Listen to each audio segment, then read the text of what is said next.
Estudando o Evangelho segundo o Espiritismo. Um estudo sequencial da obra O Evangelho segundo o Espiritismo de Allan Kardec. Essa é a nossa forma de transmitir esperança, conhecimento e alegria.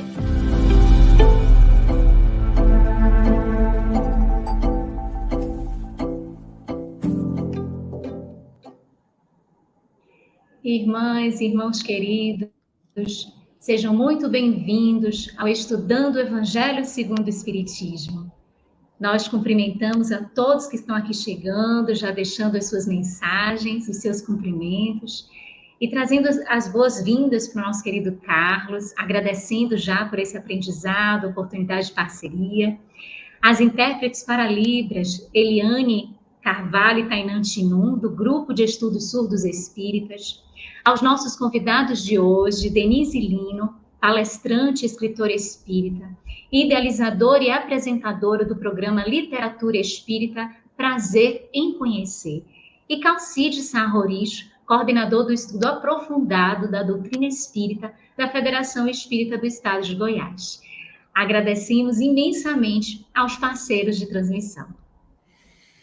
Muito bem, obrigado, Lu. Nossa saudação fraterna a você que está acompanhando aí de casa. E é uma satisfação estarmos dividindo aqui a responsabilidade, Luziane, e as nossas boas-vindas a Denise, que retorna aqui conosco, uma satisfação muito grande, e Calci também, né? E as nossas intérpretes para Libras. Hoje nós vamos dar continuidade ao estudo do capítulo 5 do Evangelho segundo o Espiritismo, Instruções dos Espíritos. A felicidade não é deste mundo. É o item 20, muita gente às vezes atribui, até o mesmo lá no passado, provavelmente alguma palestra, disse que Jesus falou que a felicidade não é deste mundo, mas isso está no Evangelho segundo o Espiritismo, não no Evangelho de Jesus, não é?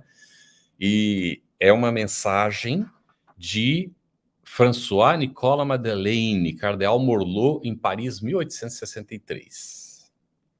Nós vamos perguntar agora já para Denise. A riqueza, o poder e a juventude são condições essenciais à felicidade? Poderia nos explicar, por favor? Fechado o microfone, Denise. Desculpa. Boa noite a todos. Boa noite ao Carlos, Luciane, Calci, as intérpretes de Libras, os nossos internautas.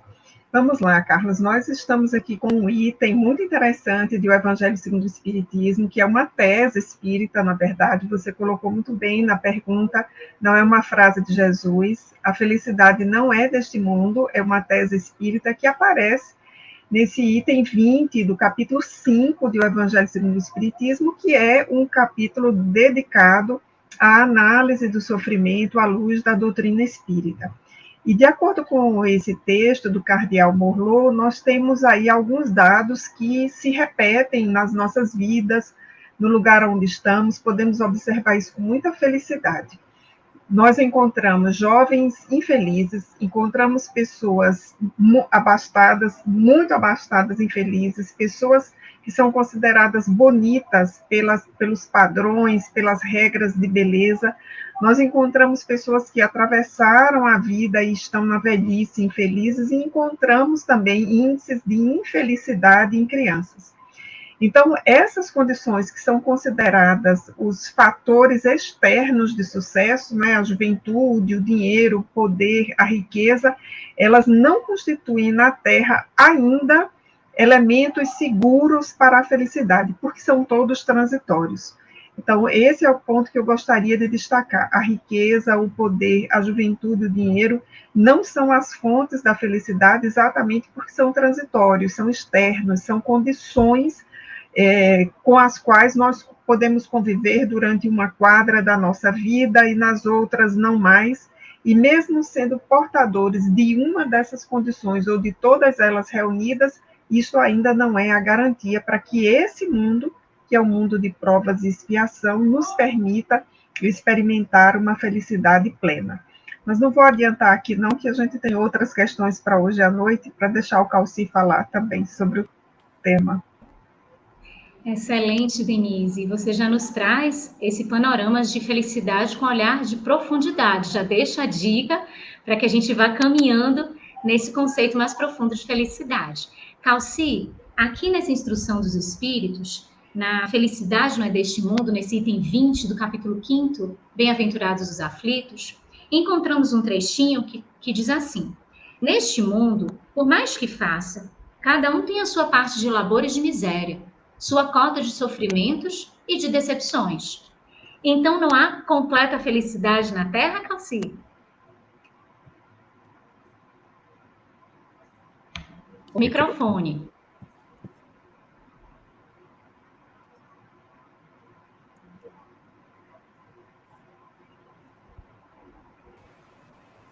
Agora. Uma bela noite a todos os companheiros que nos ouvem, estão sintonizados neste estudo maravilhoso que é o do Evangelho segundo o Espiritismo. Os melhores ensinos de Jesus, os mais destacados. Irmãzinha, às vezes, quando a gente lê esta frase, cada um tem a sua parte de labor e miséria, sofrimento e decepção.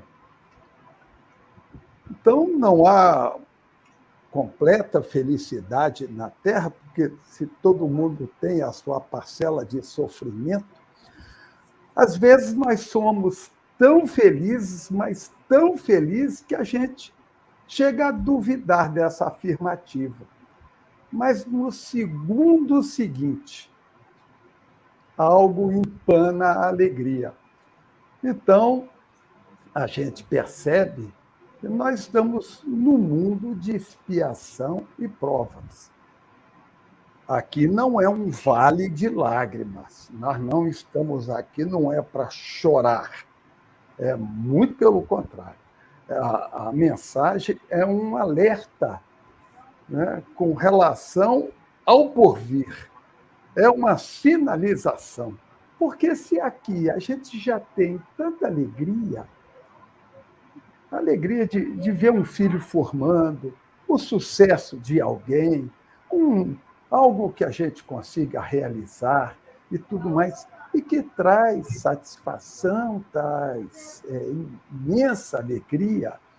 Imagina isso que está assinalando, porque estamos num planeta ainda considerado inferior. Mas eu me recordo de um versículo, eu creio que é o menor versículo do Novo Testamento. Está escrito em João, no capítulo 11, no versículo 35. Está dito assim: Jesus chorou. Ponto. Olha o significado disso. Um espírito crístico. Não é? E Jesus é alegre. Ele veio trazer o evangelho, a boa nova, a boa notícia. Ele veio trazer a confiança, a alegria. Mas nesse momento, como ele estava no planeta Terra, João escreve: Jesus chorou. Está se referindo ao fato acontecido com Lázaro, que estava prestes a desencarnar, e Jesus se comove diante do fenômeno que para eles era a morte, não tinha acontecido ainda. Então, a gente hoje é tão feliz que muitas das vezes a gente esquece que está ainda num planeta inferior. Isso por quê? É porque, geralmente, nos planetas inferiores, a felicidade ela está muito ligada ao ter. Ou seja, felicidade é aquela coisa que vem de fora para nós, quando, na verdade, a verdadeira felicidade é aquela que brota em nós e vai em direção a alguém. Eu me lembro, certa feita, o grande amigo Jerônimo Mendonça, uma figura extraordinária e inesquecível para todos nós, o chamado o gigante deitado, não é? paralítico, cego e dores terríveis ele sentia. Mas rodava o Brasil inteiro falando em otimismo, em alegria. E certa feita, uma senhora perguntou para ele: ô Jerônimo, felicidade para você é o quê? Ele falou: minha irmãzinha, felicidade para mim é conseguir dormir de lado. Porque ele não conseguia, né? Imobilizado. Então a gente vê que felicidade às vezes é algo tão pouco, tão mínimo. Nós, muitas das vezes, colocamos uma taxa muito grande de exigência para os outros e para nós, e aí nos tornamos infelizes. Interessante, Calcício. Fez me lembrar de uma historinha num livrinho ainda da primária, que se chama A Felicidade é um Par de Botas. Exato. É interessante, porque depende, né, dos interesses da gente, e tudo transitório, né? Porque o par de botas gasta né, no uso. E às vezes, quando o novinho aperta o pé, inclusive. Então é muito interessante a gente examinar aqui nesse mundo. Então, aqui, Denise, olha, na sequência a gente pergunta: em que consiste a felicidade na Terra? A raiz disso tudo que nós estamos conversando. Isso. Carlos, eu queria aproveitar essa pergunta para apresentar duas respostas. Uma que me foi muito útil e que veio assim do senso comum na época em que eu era estudante na cidade de Campinas. Eu estudei durante 3 anos na Unicamp e eu tomava o ônibus numa rua muito central da cidade, a Irmã Serafina, que inclusive tem um centro espírita muito grande, muito importante, o Centro Espírita Allan Kardec e a prefeitura. Então eu tomava o ônibus sempre por ali. E tinha uma lanchonete, padaria lanchonete, e tinha um espelho grande nessa lanchonete com a seguinte frase escrita: a vida é uma sucessão de fatos, a felicidade depende da interpretação que se lhe dá. Então, durante 3 anos, eu tomava o ônibus em frente a essa lanchonete, e enquanto eu esperava o ônibus, eu olhava para aquele espelho com essa frase. E durante várias ocasiões eu vi assim a profundidade dessa frase, né? Porque tudo estava caminhando bem e eu conseguia interpretar a vida, a felicidade, e muitos reveses também eu tive naquele momento da minha vida. E essa frase ela ficou muito marcada, porque ela também tem, apesar de ser do senso comum, ela vem ao encontro daquilo que nos ensina o Espiritismo, né?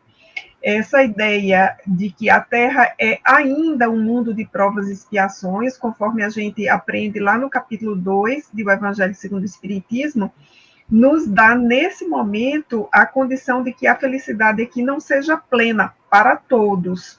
Um ou outro, né, pode até dizer-se que atingiu uma felicidade plena, mas como o Calci lembrou que até Jesus chorou, então nós estamos num mundo ainda em que essa felicidade plena, ela é uma felicidade de momentos, ela não é uma felicidade de uma vida inteira. E o texto que nós estamos estudando, particularmente, ele vai nos dizer que a felicidade na Terra consiste na ponderação.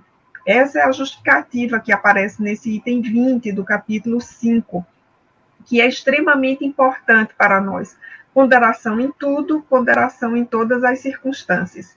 E eu queria ainda, Carlos, remeter para um outro texto, que eu gosto muito, que está no Evangelho segundo o Espiritismo, no capítulo 2, um texto de autoria do codificador, que é o ponto de vista.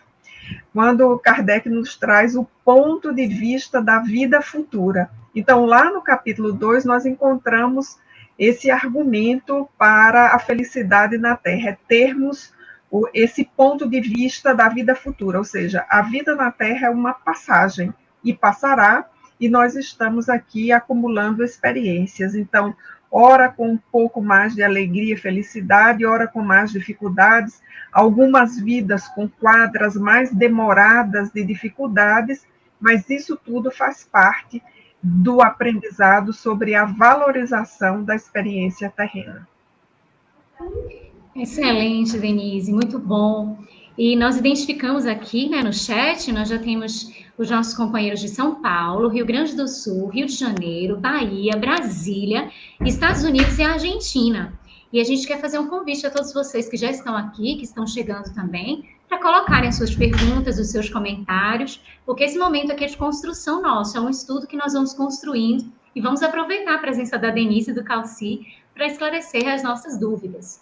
Então, vamos para o Calci agora, com um trechinho também, que está nesse item 20, onde a afirmativa é a seguinte: se a morada terrena são peculiares as provas e a expiação, forçoso é se admita que algures, moradas há mais favorecidas, onde o espírito, conquanto aprisionado, ainda numa carne material, possui em toda a plenitude os gozos inerentes à vida humana. Você poderia comentar para a gente, Calci, esse trecho, por favor? É uma frase interessante, interessantíssima, porque diz: aprisionado ainda numa carne material, ou seja, ele não está se referindo a nenhuma região espiritual estratosférica longe, não. Está falando de alguém encarnado e que tem os gozos inerentes à vida humana, ou seja, não é ainda um planeta muito evoluído. Todos nós sabemos, pela literatura espírita, em especial pelo Evangelho segundo o Espiritismo, no capítulo 3º, não é? A classificação dos mundos habitados, não é? Mundo primitivo, expiação e prova, mundo de regeneração, mundo ditoso ou feliz e mundo celeste. Essa é a grade, vamos dizer, curricular do espírito, da evolução do espírito enquanto necessitar encarnar. Tem numa carne material os gozos inerentes à vida humana. Então, a interpretação que eu faço, e ela é livre, não é? Para que a gente possa entender e conversar, mas a interpretação que eu faço, ele estaria talvez se referindo a um mundo muito próximo ao da expiação e provas. Então, talvez esteja se referindo a um mundo de regeneração. O mundo de regeneração já pleno, não é? Não esse iniciozinho que nós já estamos começando a viver, né? Esse namoro, esse noivado aí, com o mundo de regeneração. Não. Já está se falando do mundo de regeneração pleno, onde há o desejo do bem. Eu fico imaginando assim, imagina um estado, uma cidade, um bairro, uma família em que todo mundo tem o desejo do bem. Que maravilha que é esse lugar. Agora você imagina um planeta em que, apesar de estar vivendo na carne, com as necessidades inerentes à vida humana, mas já o desejo do bem, já a vontade de querer crescer, já dentro, no peito de cada um, já há aquela necessidade, aquela vontade de ser bom, de querer resolver as questões, não atrapalhar ninguém, ser útil a todos e tudo mais. É um sinal que eles estão mostrando para a gente, olha, muito próximo aí de vocês, né, num mundo logo acima do de expiação e prova, já há uma possibilidade dessa. Muito bem, Calci. Antes de fazer a próxima pergunta para a Denise, eu queria resgatar aqui a pergunta da Claudine, às 9h41. Ela disse: eu sempre quis entender porque Jesus chorou. Já que você lembrou lá, ela diz assim: Lázaro ia ser ressuscitado. O que será que ele pensou? O que será que Jesus pensou, não é, para ele chorar naquele momento? Comigo, Contigo. Que beleza! Eu já pensei muito a respeito disso, e em aberto, não é? Para a gente conversar. Empatia, porque todos choravam. Maria chorava, Marta chorava, os visitantes todos que estavam ali, porque Lázaro era uma figura importante, então a casa estava com muita gente, todos choravam. Empatia. Ou será que Jesus olhou para eles e disse: puxa vida, mas eles são infelizes com uma coisa que não existe, que é a morte. Eles são infelizes. Parece que está falando para a gente, né? Às vezes a gente é infeliz com coisas que não existem. Eu li há pouco tempo uma pesquisa de um neurologista, pessoal dessa área aí, em que ele diz que a maioria dos nossos pensamentos, 90% dos nossos pensamentos, são coisas que nunca acontecerão, mas que a gente vibra contra e tal, e emite energia, e sofre. Será que Jesus não chorou, não foi de pena, não? Puxa, olha, eles pensam que a morte existe. O grande recado do Cristo foi exatamente matar a morte quando ele ressuscitou, ou melhor, quando ele reapareceu, não é? Quando ele faz Lázaro reassumir, quando faz a filha de Jairo também ressuscitar, e também o filho de uma pobre viúva da cidade de Naim. Jesus matou a morte, e em Lázaro isso fica muito firme para todos nós, e que dá motivo de alegria para a gente. A morte não existe, acabou o medo, não temos mais medo da morte. Muito bom, Calci. Me fez lembrar da descrição de Eurípides Barçanufo, e num dado momento ele está na região e ele olha e vê que está Jesus diante dele, né? Estou resumindo bem, e aí ele vê que Jesus está chorando e pergunta se Jesus estaria chorando por aqueles que ainda não conheciam o Evangelho, não é? Que viviam ignorantes da... E aí Jesus respondeu: não, eu choro por aqueles que conhecem o Evangelho, mas não o aplicam, não vivem conforme. Exato. Então, a sua resposta está bem nesse sentido, né? Ele estava ali ensinando, tentando, e o povo chorando porque alguém tinha morrido, né? Que é natural a saudade que a gente sente, mas não esse sentimento de perda que a gente ainda tem, não é? Que é tão impressionante, ninguém perde ninguém de forma nenhuma, não é? Muito bom, Calci. Aí, Denise, agora então, sabemos que a Terra não está destinada a ser para sempre um mundo de dores e sofrimentos. Por quê? Isso, uma ótima pergunta, Carlos, e o Calci já encaminhou para a gente na resposta anterior, né, que ele deu, passou a bola certinho para o lado de cá. Então, é importante lembrar para os internautas que nos acompanham aqui no estudo que esse item 20 dialoga muito com o capítulo 2, que nós já citamos, do Evangelho segundo o Espiritismo.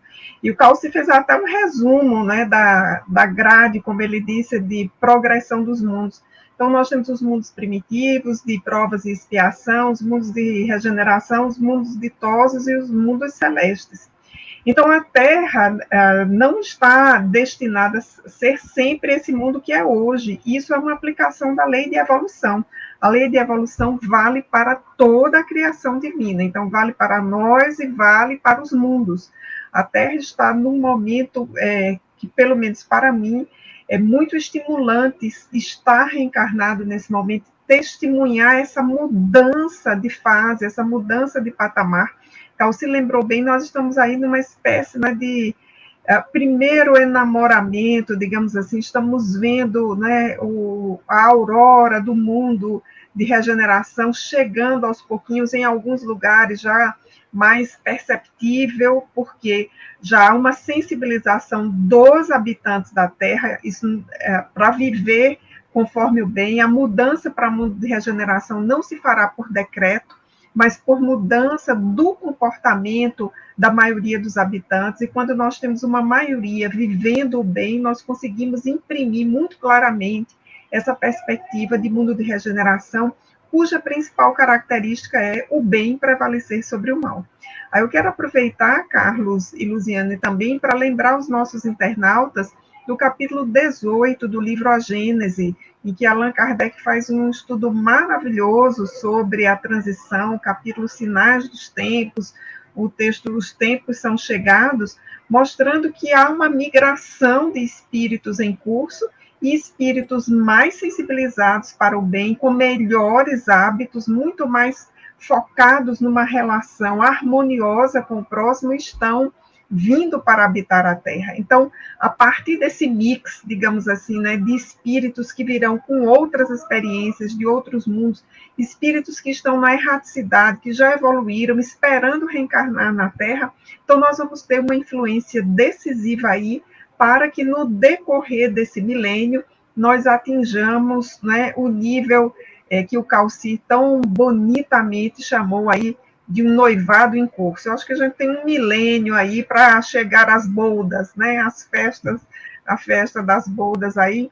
Vamos nesse milênio reencarnar, aliás, corrigindo, muitas vezes para ajudar exatamente a Terra a sair desse patamar em que ela está hoje, em que o mal prevalece sobre o bem, e aí, consequentemente, nós temos dores, sofrimento e expiação. Muito bom, Denise. Calci, de que forma o Espiritismo contribui para que neste mundo a felicidade não seja uma palavra vã? Beleza de pergunta. E aí a gente vê o entrelaçamento entre o Evangelho segundo o Espiritismo e o Livro dos Espíritos. Eu gostaria de me reportar à questão 922, em que Kardec pergunta qual seria a fórmula da felicidade, ou seja, que pudesse atingir a todos, embora as pessoas sejam diferentes, tenham anseios diferenciados e que, portanto, nem todos ficariam felizes com uma medida só. Kardec pergunta qual seria uma medida que pudesse abranger a todos. E eu penso que a resposta vem no encaixe dessa pergunta que você me fez, porque os espíritos respondem para a vida material a posse do necessário, perfeitamente.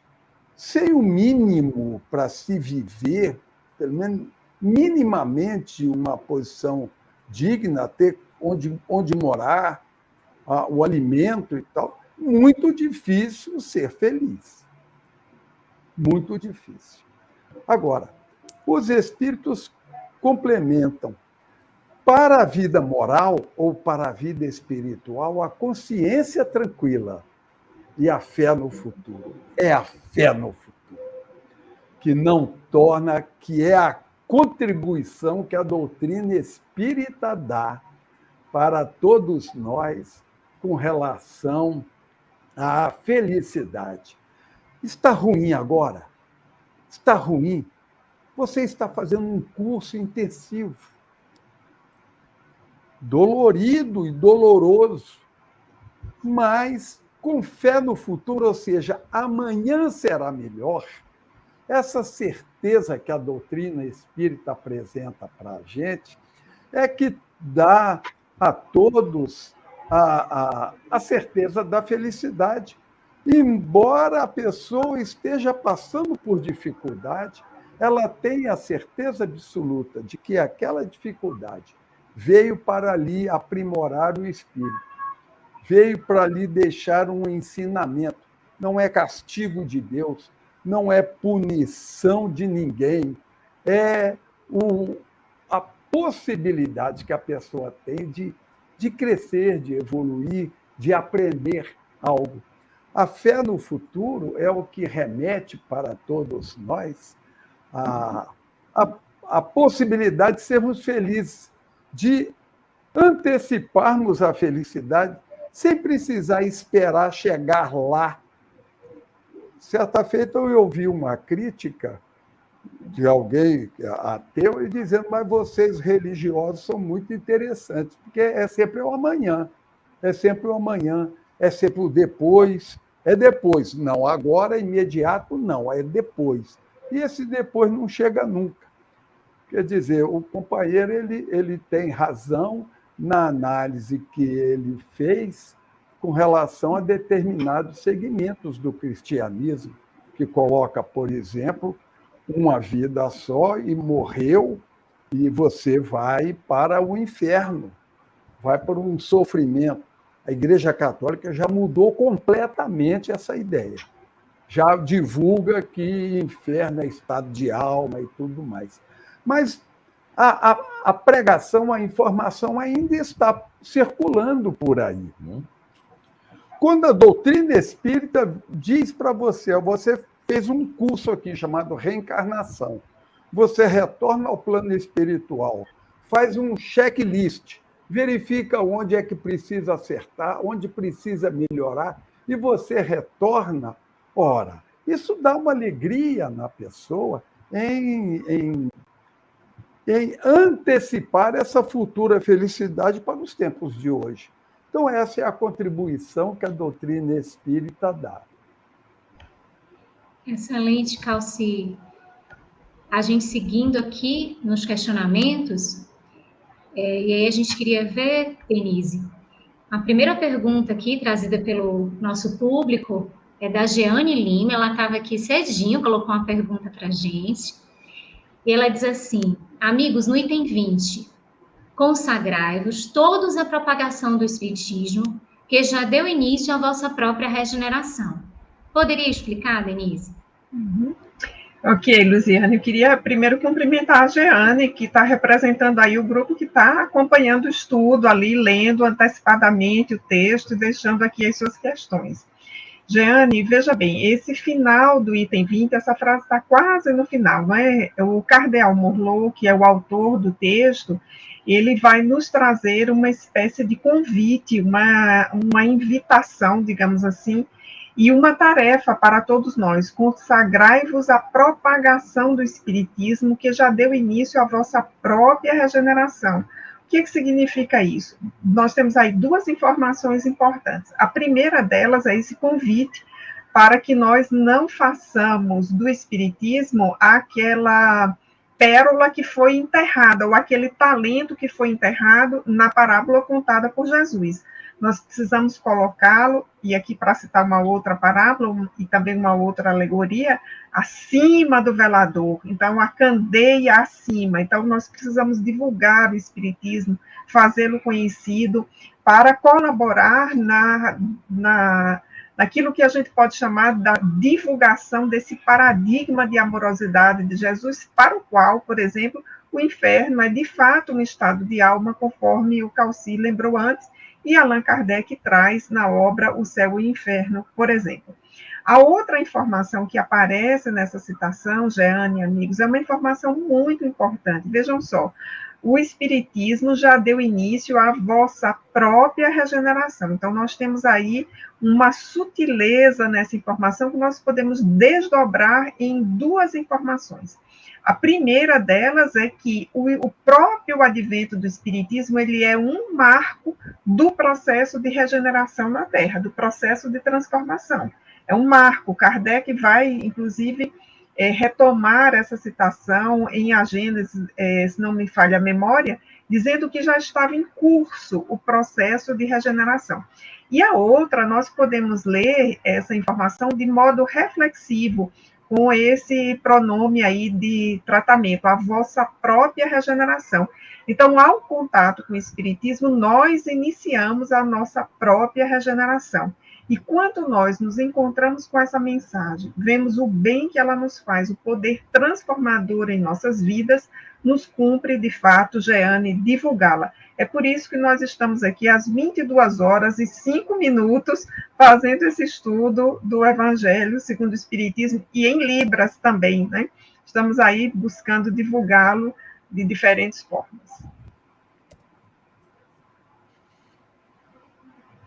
Eu tenho uma pergunta para fazer para o Calci. Calci, uma situação, né? Houve uma pergunta, uma colocação, mas a gente não vai apresentar, não, para não expor a pessoa, tá bem? Eu vou te falar um caso hipotético relacionado com isso. Alguém está casado com uma pessoa e, de repente, a coisa não dá certo.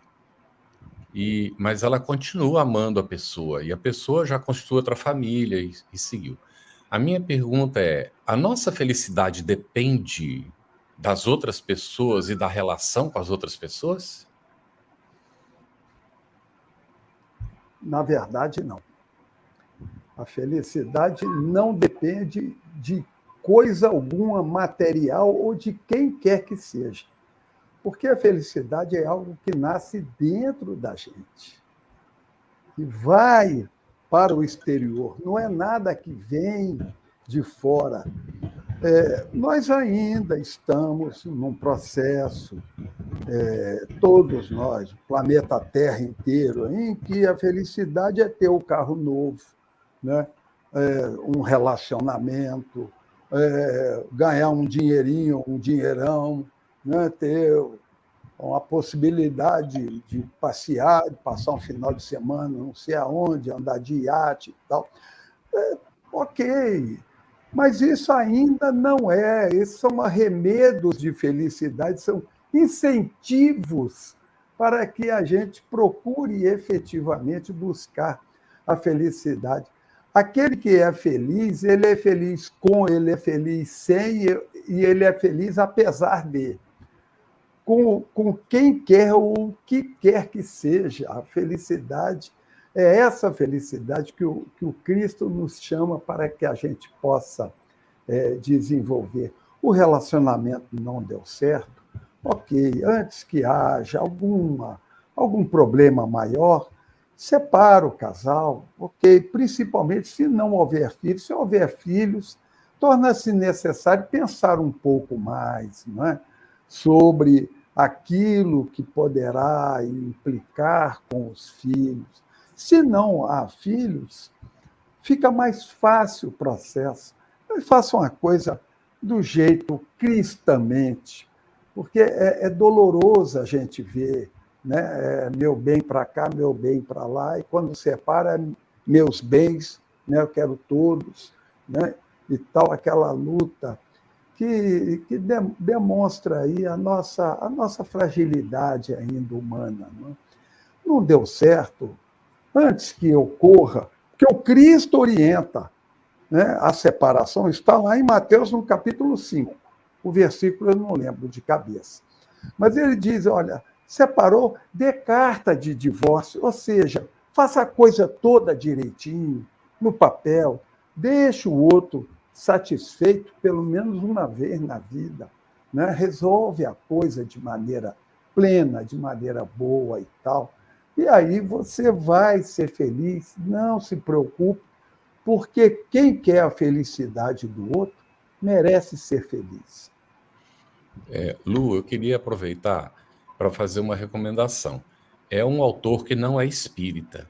Eu conheço 2 livros dele, eu acho que ele só escreveu esses 2 livros. São livros pequenos. Um deles está traduzido para o português como Os 4 Compromissos. Se chama Dom Miguel Ruiz. E ele tem um outro livro que se chama O Mestre do Amor.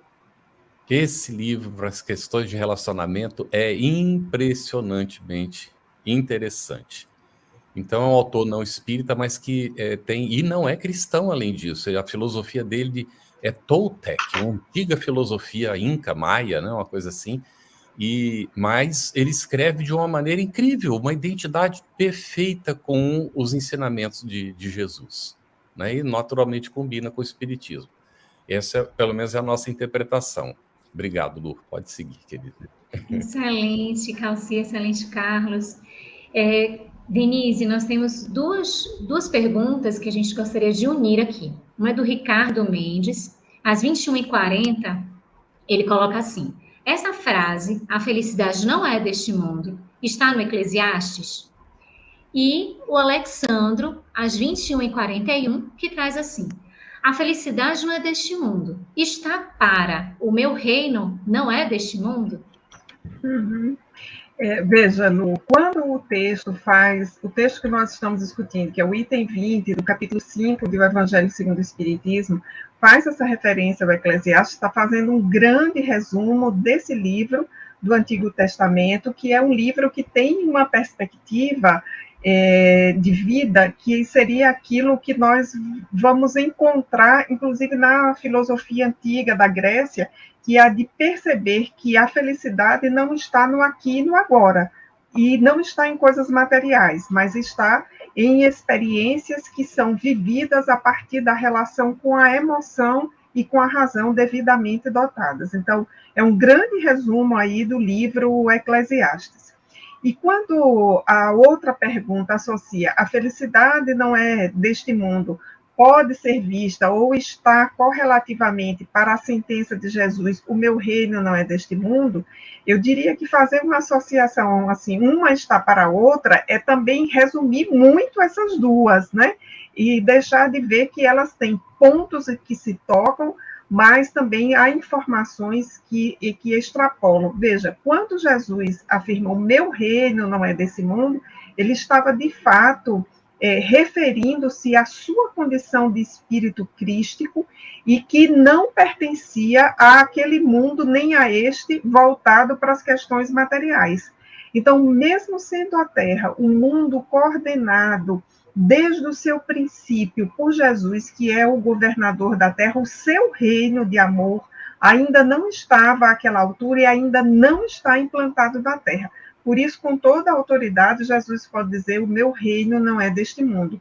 E aí, quando a gente compreende em profundidade essa sentença de Jesus, fica fácil entender também que a felicidade não é um elemento constitutivo de um mundo que está apenas no segundo degrau do processo evolutivo dos mundos. Então, é querer muito para a Terra que a felicidade num mundo em que o mal prevalece sobre o bem seja plena e seja para todos. Então, pedir muito desse momento que a Terra está. Nós não vamos colher esse fruto agora, ele é para um outro momento, para uma outra fase da nossa evolução.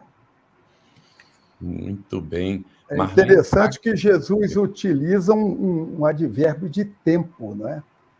Meu reino ainda não é deste mundo, né? Ainda não é, quer dizer,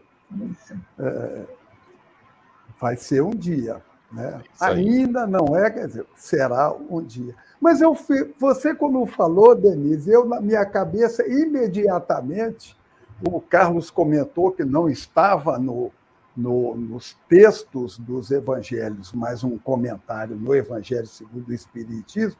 Na mesma hora, eu fiz o link exatamente com a frase de Jesus, dizendo, meu reino não é deste mundo. Ou seja, é por isso que a felicidade ainda não é plena, não é? O companheiro que fez o link, eu fiz o mesmo também. Interessante. Muito interessante. E eu fui procurar a frase realmente no Eclesiastes, né?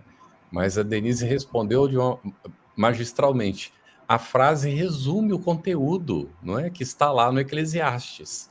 Por isso que a gente não encontra a frase, mas esse conteúdo está lá e a frase resume, é um resumo maravilhoso realmente. Muito interessante. Carlos, a gente também não pode esquecer, não é, o autor desse texto, o cardeal Morlot, era alguém que, na última existência, conheceu muito bem e profundamente as Escrituras, não apenas o Novo Testamento. A sua formação levava a conhecer a Bíblia como um todo. Então, por isso ele fez o resumo de um livro inteiro numa sentença. Uma frase. Uhum. E fala um pouquinho mais, Denise, do cardeal Morlot. Você viu mais alguma coisa interessante? Eu procurei aqui um pouquinho, eu gosto de biografias, né? Então, primeiro eu fiz uma varredura no Evangelho segundo o Espiritismo de quantos e quais textos esse autor tinha escrito. Recentemente eu andei fazendo esse levantamento inteiro para o Evangelho segundo o Espiritismo para ver os coautores de Kardec. Então, o cardeal Morlot, ele escreveu 3 textos, quer dizer, deve ter escrito mais, mas Kardec recolheu 3 textos para o Evangelho segundo o Espiritismo, que item 20 do capítulo 5, A Felicidade Não É Deste Mundo, e no 17, que é aquele capítulo precioso, Sede Perfeitos, nós temos 2 itens em seguida do cardeal Morlot, que é o item 8, A Virtude, e o 9, os superiores e os inferiores. E aí eu fui dar uma procurada na vida dele, né, que está disponível na Wikipédia, todo mundo pode achar com facilidade. E aí, quem quiser aprofundar, eu vou citar aqui, Carlos, aquele mesmo livro que eu citei semana passada, que vale muito a pena, Os Expoentes da Codificação Espírita, uma obra editada pela Federação Espírita do Paraná. Lá, sim, nós vamos encontrar muito mais informações. Eu acho que é importante destacar essas biografias para que o estudante que está começando conosco aqui, ele veja essa correlação da última vida desses autores que assinam mensagens em toda a codificação e no Evangelho em especial, com os textos que eles estão ditando. Então, o cardeal Morlot foi, como o próprio nome diz, né, cardeal católico, chegou a ser arcebispo de Paris, foi uma pessoa importante a seu tempo, reencarnou ali no final daquele chamado período de terror da Revolução Francesa, teve uma vida relativamente longeva para aquele período, em torno de 70 e poucos anos, uma vida extremamente ativa ao final.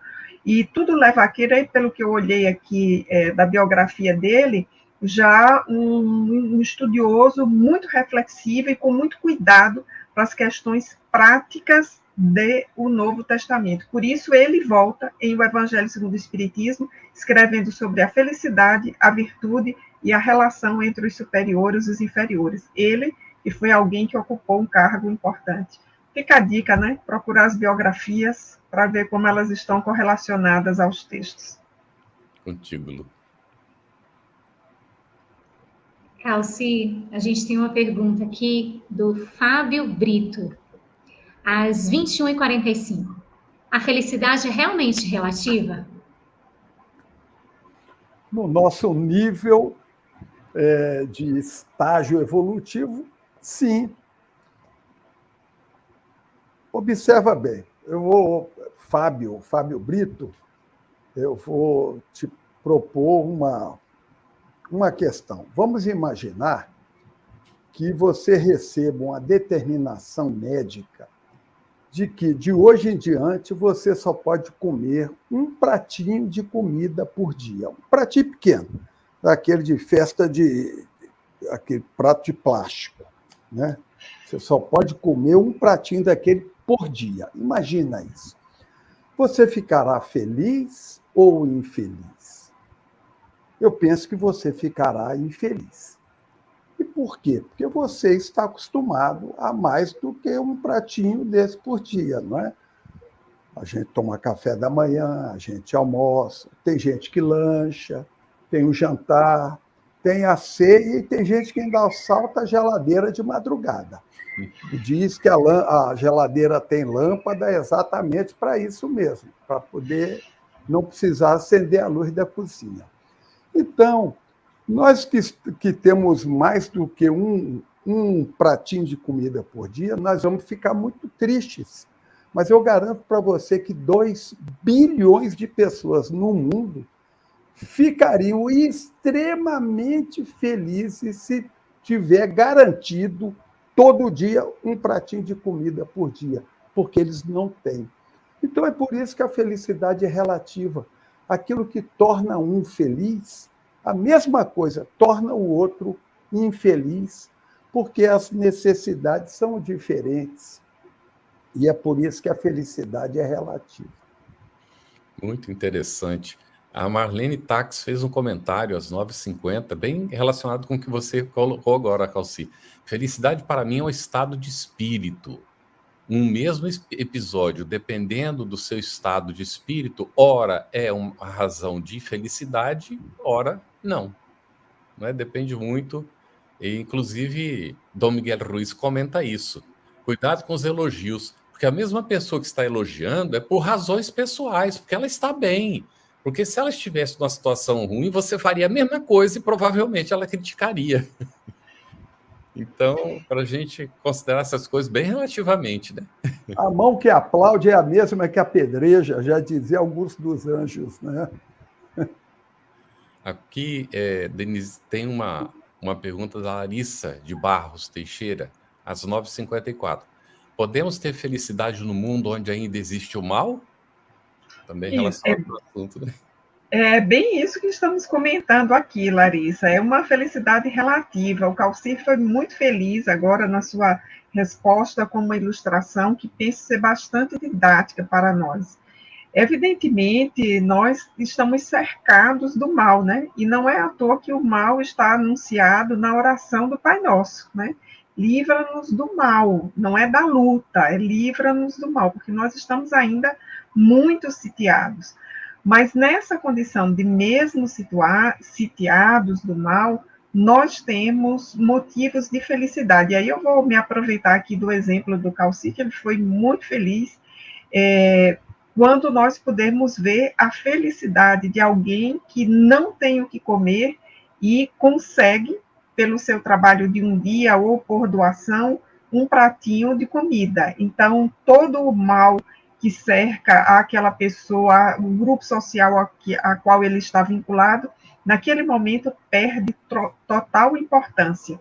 E aí eu queria lembrar também, a partir do que o Calci citou, reafirmar aqui a importância da resposta 920 de O Livro dos Espíritos, né? Então, para a felicidade no campo material, aquilo que dá à vida dignidade. Essa é uma grande luta da Terra ainda, e os espíritas, desde a codificação, se empenham muito claramente sobre isso. Nós precisamos garantir aos nossos irmãos mais próximos as mínimas condições de dignidade.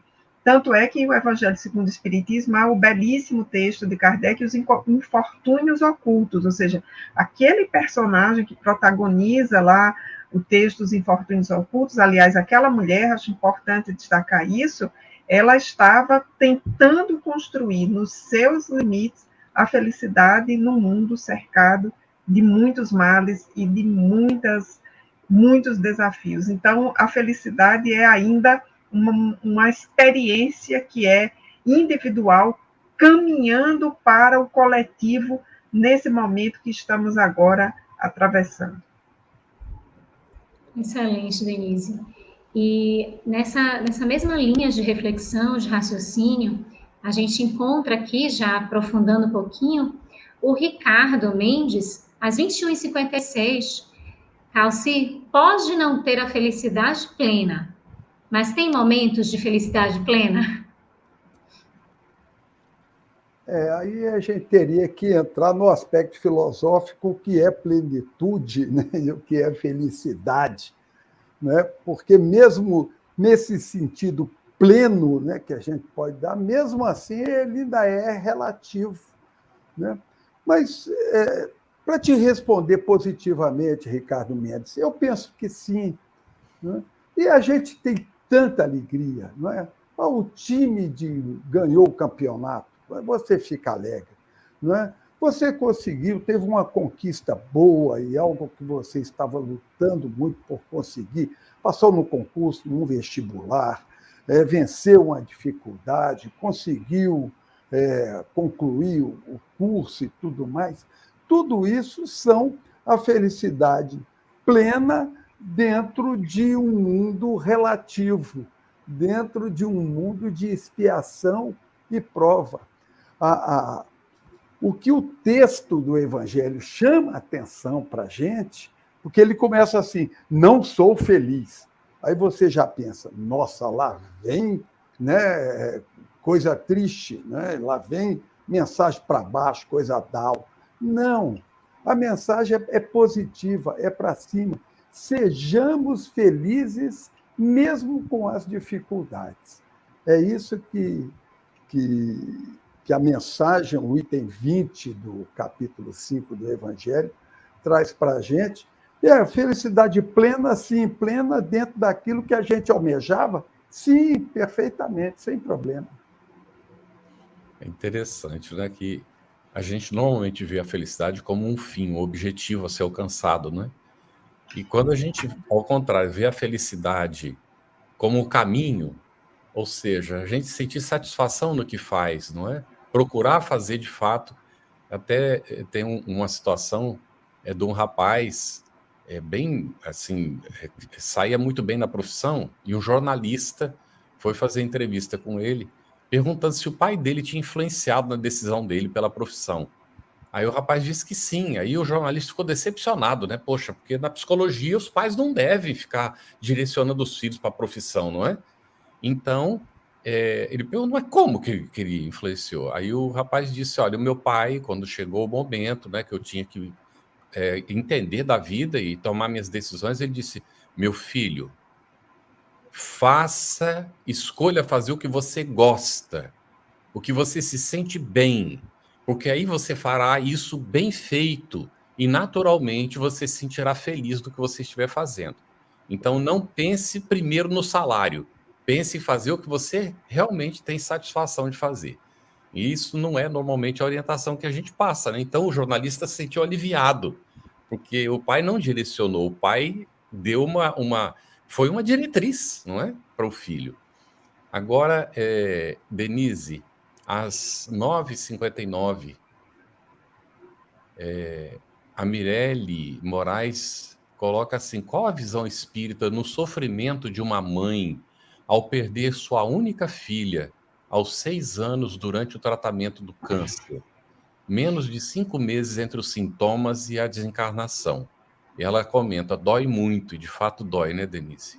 Com certeza, né? Eu queria aqui, Carlos, começar usando a palavra que já apareceu aqui na nossa live hoje à noite, trazida pelo Calcir, que é empatia, e dizer para a Mirelle que todos nós temos muita empatia pela sua dor. Dói extremamente, a ponto de esse período de dor ser um período que se prolongue de forma muito significativa para as pessoas mais próximas, numa situação de desencarne dessa, em especial para a mãe. Mas eu queria dizer para a Mirelle também, né, tomada por esse sentimento de empatia que estamos aqui, que o que aconteceu à sua filha, em primeiro lugar, não foi um castigo nem para a sua filha, nem para você. Essa é uma experiência, de fato, profundamente dolorosa, mas uma experiência de profundo aprendizado. E eu gostaria de recomendar para a Mirelle todos aqueles livros, que são vários, que o Chico Xavier psicografou, das cartas dos filhos para os seus pais, que há diferentes gêneros de desencarne, inclusive desencarnes como esses, são aqueles desencarnes que a gente chama de precoce, porque a nossa visão ela é muito limitada à atual existência, então, evidentemente, uma criança que desencarna aos 6 anos nem completou a infância ainda, né? A infância vai até os 7 anos, então, estava ali ainda na primeira fase da vida, e quando nós olhamos para isso, nós achamos tudo muito precoce, e parece que tudo muito fora do lugar. Inclusive, é o que dizemos sempre, né? Os filhos devem sepultar os pais, jamais os pais a seus filhos, muito menos uma criança. E quando a gente lê, Mirelle, a obra que Chico Xavier psicografou, são vários livros dos filhos que escreveram a seus pais, sempre há o relato de como aquele desencarne, que foi um desencarne, usando as nossas palavras, precoce, a situação foi extremamente dolorosa para a família, como tudo aquilo se encaixava na fieira da evolução daquele espírito. Então, uma reencarnação é, digamos, uma fotografia nessa fieira do processo evolutivo. E queria dizer mais, Mirelle, não apenas te recomendar a leitura desses livros, eu estou particularmente lembrando aqui agora de Somos 6, Jovens no Além, mas há muitos outros livros de carta. Lembrar também que essa experiência sua com a sua filha, essa experiência tão desafiadora, ela foi previamente acordada entre você e ela. Isso é de comum acordo, não é unilateral. E aí eu queria te recomendar o livro Missionários da Luz, lá nos capítulos 11, 12, 13, que tem a descrição de projeto reencarnatório, para que você possa entender como uma situação dessa especialíssima se encaixa no projeto reencarnatório, tanto seu quanto de sua filha. E a outra coisa que eu queria te recomendar era não negligenciar o cuidado com o seu luto. Você não deve nem colocá-lo para baixo do tapete para dizer assim, não, minha filha vive e não dá atenção à sua dor que você está sentindo agora. Tampouco você negligenciar o cuidado com esse luto e permanecer aí por longo tempo numa mesma fase sem avançar. O luto precisa ser cuidado, porque ele é vou colocar aqui com muito respeito, ele é um estado difícil da alma. Então, ele precisa ser acolhido e tratado. Então, busque, se você tiver condições, bons profissionais que tenham uma visão intraexistencial e transexistencial para poder auxiliá-lo, ou seja, algum profissional da área da psicologia profunda para te auxiliar, para continuar dialogando com você nesse tom em que aqui estamos, e te recomendo muito fortemente que você continue assistindo às lives, mas busque uma casa espírita para uma atividade de diálogo fraterno, de acolhida, para que você possa compartilhar a sua dor. E você possa também ouvir outras pessoas que passaram por dores semelhantes a essa que você está passando, e você possa ouvir delas como elas ressignificaram essa dor. Não significa que você vai ressignificar do jeito que elas ressignificaram, mas você vai ver casos reais de ressignificação até que você encontre a sua. E lembrar que a sua ressignificação é sua e a de outros membros da família é de cada um deles, porque todos nós temos um processo individual na atribuição de novos significados às dores que nos acometem nas nossas vidas. Então, para finalizar, eu queria também citar um versículo que já foi citado aqui hoje à noite, de que Jesus chorou e nós choramos com você hoje, solidariamente, mas um choro em que nós te dizemos, a vida prossegue, a sua filha continua te amando. Obrigada, Denise, por essa resposta, por tanta sensibilidade.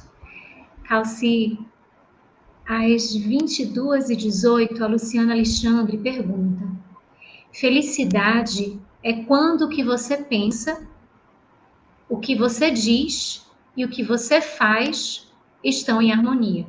Mahatma Gandhi. E aí ela faz a pergunta: para o Espiritismo é isso mesmo? Se a felicidade não é desse mundo? Perguntinha boa, Luciana.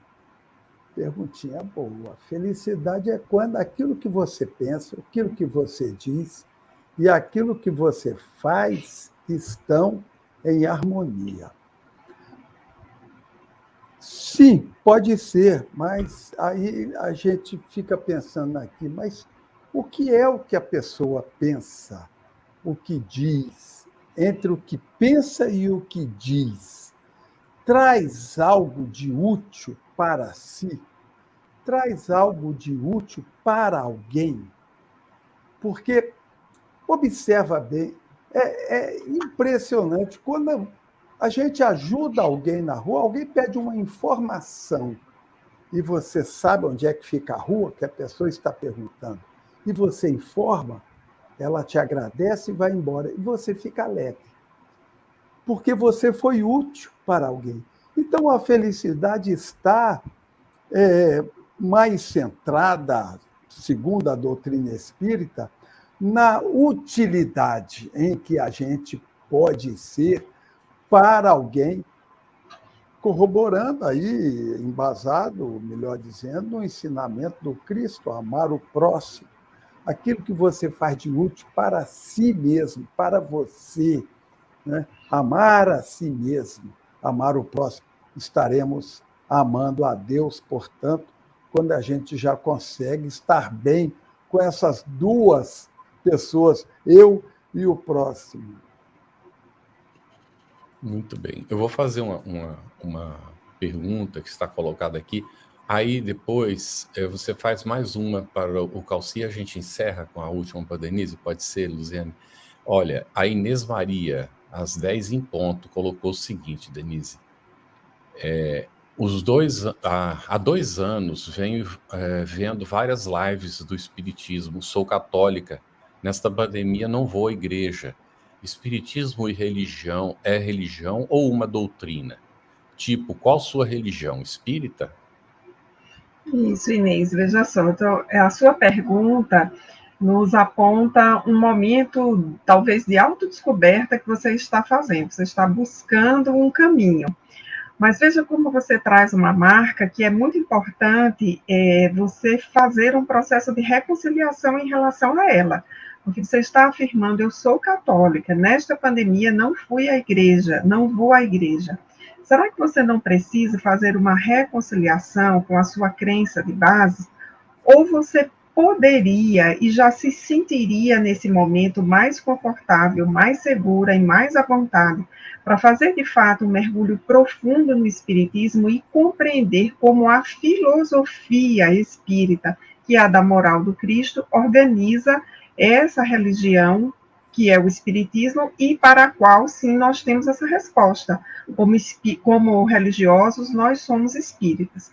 Então, eu recomendo, Inês, que você possa fazer uma conversa com você mesma, sabe? Agendar um tempo você com você mesma e você se perguntar, olha, daqueles fundamentos que eu aprendi na Igreja Católica, quais são aqueles com os quais eu ainda mantenho uma compreensão e mantenho em relação a eles uma fidelidade?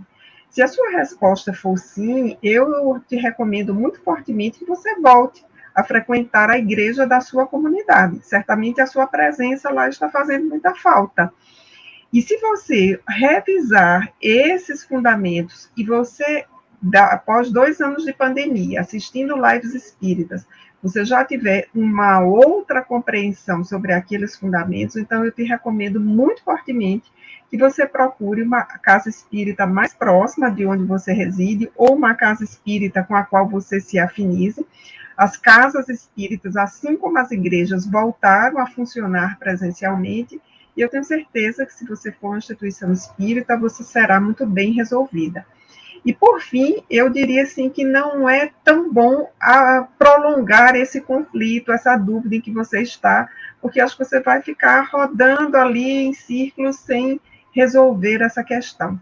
Então, talvez você possa ter, inclusive, um período em que você observe um pouco, vá a uma instituição espírita, observe a dinâmica, como são as práticas, continue observando as lives, volte à sua igreja de base para que você possa tomar uma decisão segura no futuro e ter um perfil ao qual você possa responder. Eu, de fato, sou uma católica praticante, integrada à minha instituição, ou eu sou uma espírita, de fato, integrada à minha instituição. Eu costumo dizer, Carlos, já disse várias vezes em grupo de estudo, em live, tem 2 sentenças muito parecidas, que são aquelas católico não praticante e espírita simpatizante. Isso é uma e mesma coisa, são os 2 lados de uma mesma moeda.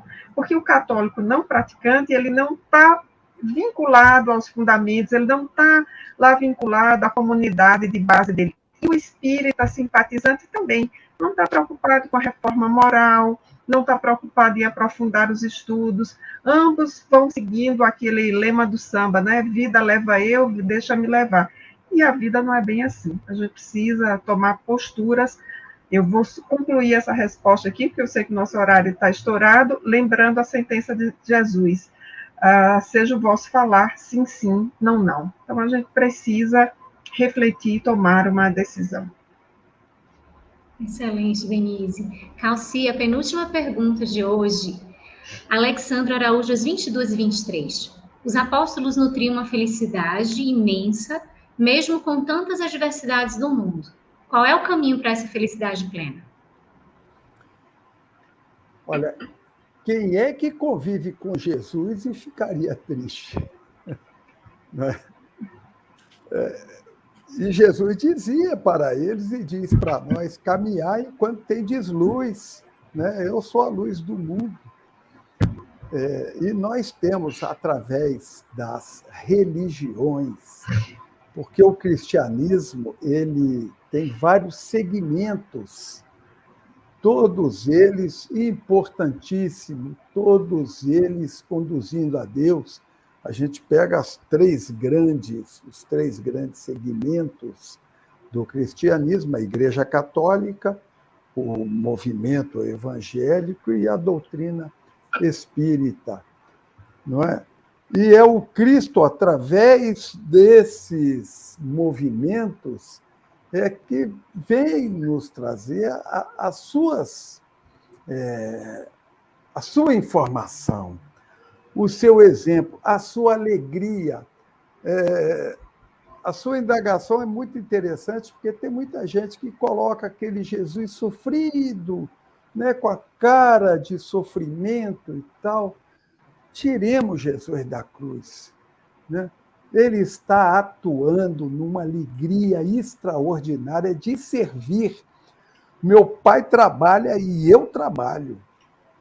Então, é o Cristo dizendo que Ele está conosco até o final dos tempos. Então, esse é motivo para todo cristão ter a felicidade plena.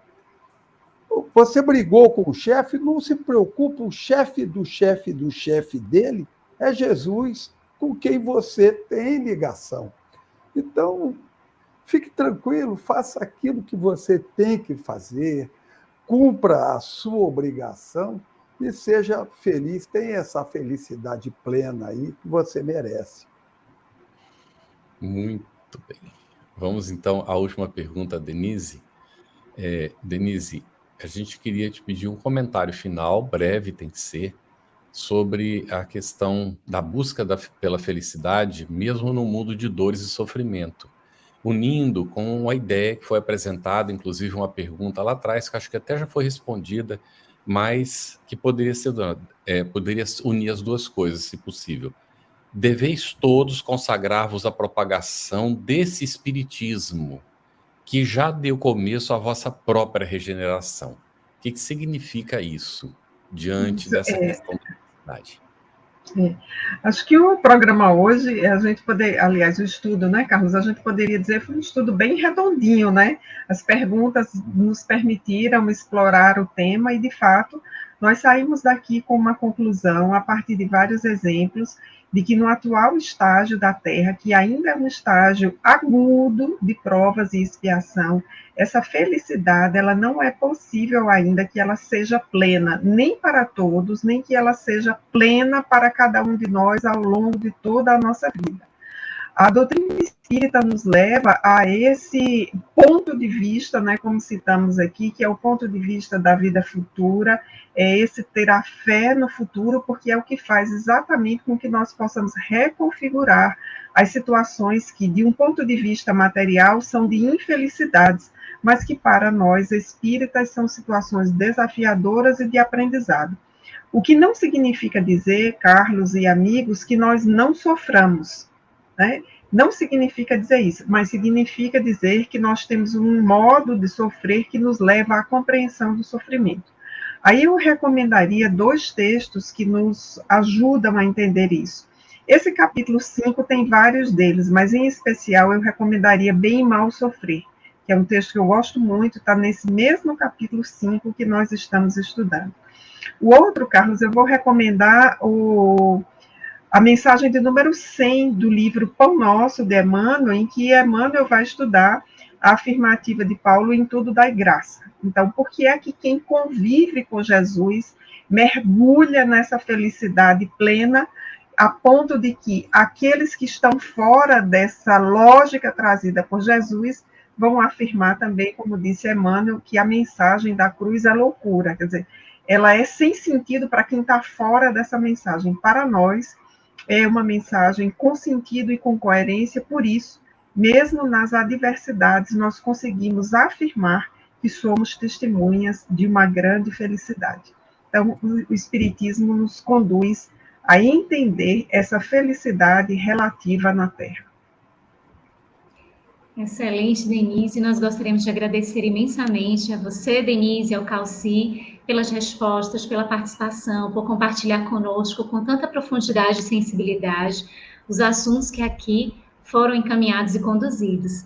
Agradecermos a Tainã por esta interpretação tão sensível, ao querido Carlos pela parceria, a todos que compõem a equipe desse Estudando o Evangelho segundo o Espiritismo, que está aqui nos bastidores, a cada um de vocês que esteve aqui conosco, que deixou sua mensagem, que trouxe as suas perguntas e que teve também a confiança de compartilhar questões pessoais e que nós trazemos ao coração com muita sensibilidade e atenção. No próximo estudo, estaremos ainda no capítulo 5º, esse é um capítulo extenso, como a gente já vem comentando, em Instruções dos Espíritos, perdas de pessoas amadas, mortes prematuras, se fosse um homem de bem, teria morrido. O estudo está disponível também em podcast, no canal FEB Podcast, no Spotify e nas demais plataformas de áudio streaming. Os nossos estudos, nossos encontros semanais, eles ficam gravados e disponíveis gratuitamente. Então, a gente pode divulgar, compartilhar para aqueles que não puderam assistir aqui ao vivo conosco. Se existem dúvidas acerca do Espiritismo ou gostaria de ficar atento à programação do nosso estudo, acesse o nosso Telegram, @estudo_ese_FebTV.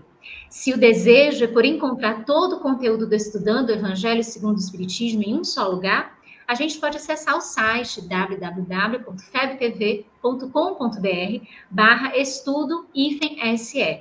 Lá nós encontramos as perguntas respondidas no Telegram, os encontros, os materiais de estudo, podcasts e muito mais.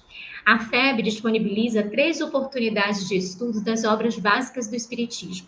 Estudando o Livro dos Espíritos, sempre às segundas-feiras, às 20 horas. Estudando o Livro dos Médiuns, às terças-feiras, também às 20 horas.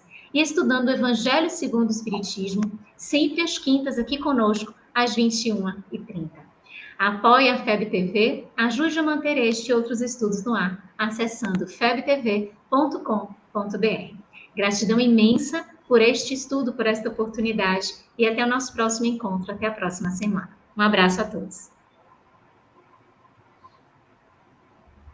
Estudando o Evangelho segundo o Espiritismo. Um estudo sequencial da obra O Evangelho segundo o Espiritismo de Allan Kardec. Essa é a nossa forma de transmitir esperança, conhecimento e alegria.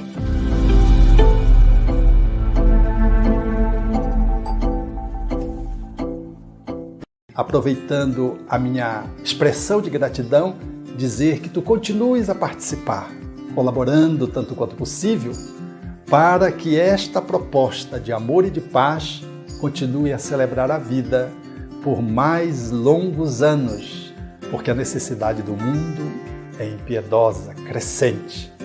E nós não podemos, que vivemos o bem, ficarmos ociosos, parados e contemplando, achando que Deus vem fazer aquilo que nós precisamos fazer. Minha gratidão, o meu abraço e o meu terno convite para que continuamos juntos com a FEB TV no ar, brilhando luz.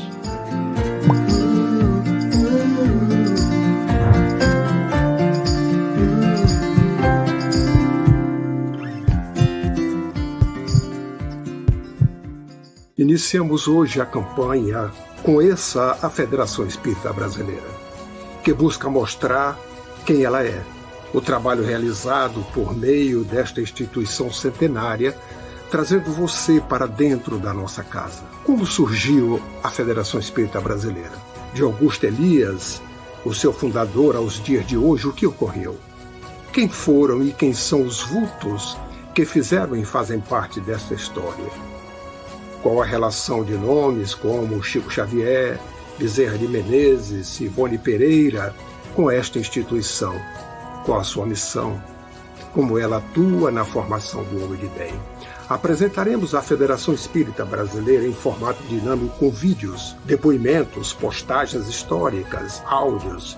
Conheça e faça parte desta família.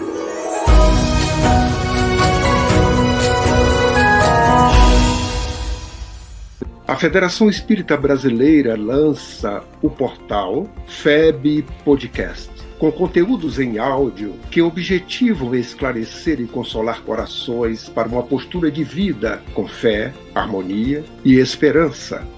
Diretamente dos estúdios da Federação Espírita Brasileira, está começando o podcast Espiritismo em Pauta. Você está ouvindo o podcast Estudando o Livro dos Espíritos. Olá, eu sou o Thiago Toledo e você está ouvindo o podcast do Cidadão do Universo. Você está ouvindo o podcast do Entre Dois Mundos.